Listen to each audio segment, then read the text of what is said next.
చింపిరి జుట్టు, గుబురుగా పెరిగిన గడ్డం, మాసిన బట్టలతో కనిపిస్తున్న ఈ నిర్భాగ్యుడు ఒకప్పుడు ఎంబీబీఎస్ స్టూడెంట్, 10వ తరగతిలో జిల్లా టాపర్, లెక్కల్లో నెంబర్ 1 స్టూడెంట్. కానీ ఇప్పుడు ఎవరూ లేని అనాథ. విద్యలో రాణించిన విధికి తలవంచి వీధుల పాలైన అభాగ్యుడు.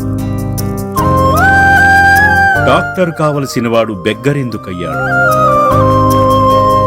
అమ్మా నాన్న అనాథ ఆశ్రమం చివరికి సొంతవారి చెంతకు ఎలా చేర్చింది?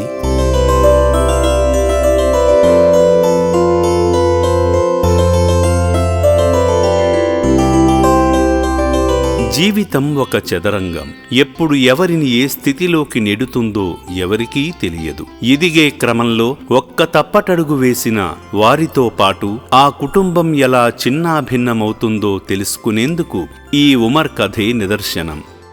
గత అక్టోబర్ 16వ తేదీన హైదరాబాద్ అఫ్జల్గంజ్ పోలీసులు రోడ్లపై పిచ్చివాళ్లలా తిరుగుతూ భిక్షాటన చేస్తున్న 7 అభాగ్యులను శ్రీ శంకర గురూజీ స్థాపించిన అమ్మా నాన్న అనాథ ఆశ్రమానికి తీసుకువచ్చారు. వారిలో ఒకడే మతిస్థిమితం సరిగా లేక బైరాగిలా కనిపిస్తున్న అభాగ్యుడు. అప్పటికే గాయాల పాలైన ఈ నిర్భాగ్యుడు తన పేరు కూడా చెప్పలేని దయనీయ స్థితిలో ఉన్నాడు.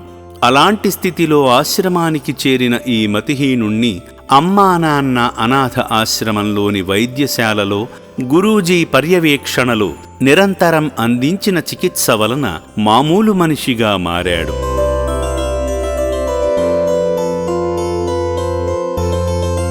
అనారోగ్యం నుంచి కోలుకున్న అనంతరం ఇటీవల తన వ్యక్తిగత వివరాలు తెలిపాడు. తన పేరు ఉమర్ అని, తనకు ఓ కుటుంబం ఉందని ఆశ్రమ సిబ్బందికి వివరాలు చెప్పడంతో శ్రీ శంకర గురూజీ సూచనలతో సిబ్బంది ఉమర్ను తీసుకుని డిసెంబర్ 15వ తేదీన బయలుదేరారు. ఉమర్ చెప్పిన చిరునామా ప్రకారం ఖమ్మం రోడ్డు మీదుగా కోదాడ వైపు తీసుకువెళుతూ తన కుటుంబం గురించి పూర్తి వివరాలు తెలుసుకునే ప్రయత్నం చేశారు.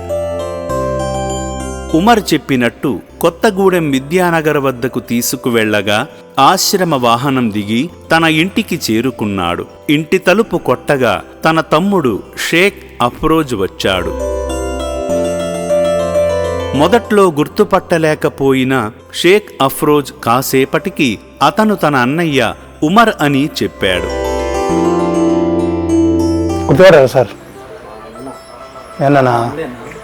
ఇంటికి పెద్దవాడు, చదువులో టాపర్, డాక్టర్ కావలసినవాడు పిచ్చివాడై 20 ఏళ్ల క్రితం ఇల్లు వదిలి వెళ్లిపోయాడని, ఆ బెంగతో నాన్న కూడా కాలం చేశారని, అమ్మకు బ్రెయిన్ స్ట్రోక్ వచ్చిందని చెప్తుంటే తనకు ఏమీ పట్టనట్టుగా ఉమర్ నిల్చుంటే హృదయం ద్రవింపక మానదు. 10th district topper sir, mathematics king, MBBS start discontinue. అదంటే అతిగా చదివితే వెళ్ళిపోయి 20 సంవత్సరాలు. ఈయన వచ్చి కనబడటం వల్ల మా నాన్న ఆలోచన పడి బెంగపడి చచ్చిపోయాడు.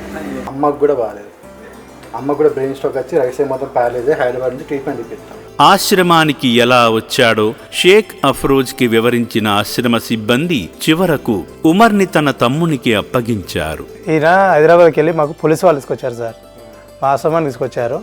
ఇలాంటి వాళ్ళ అడ్రస్ తెచ్చుకొని ఇళ్లకు తీసుకొని పంపించడం జరుగుతుంది అన్నట్టు. జీవితం ఎంతో విలువైనది. యుక్త వయస్సులో తీసుకునే అనాలోచిత క్షణికావేశ నిర్ణయాల వలన ఆ జీవితం ఎలా కుప్పకూలిపోతుందో, ఆ కుటుంబం ఎంత నష్టపోతుందో తెలుసుకునేందుకు ఉమర్ కథ ఒక ఉదాహరణ.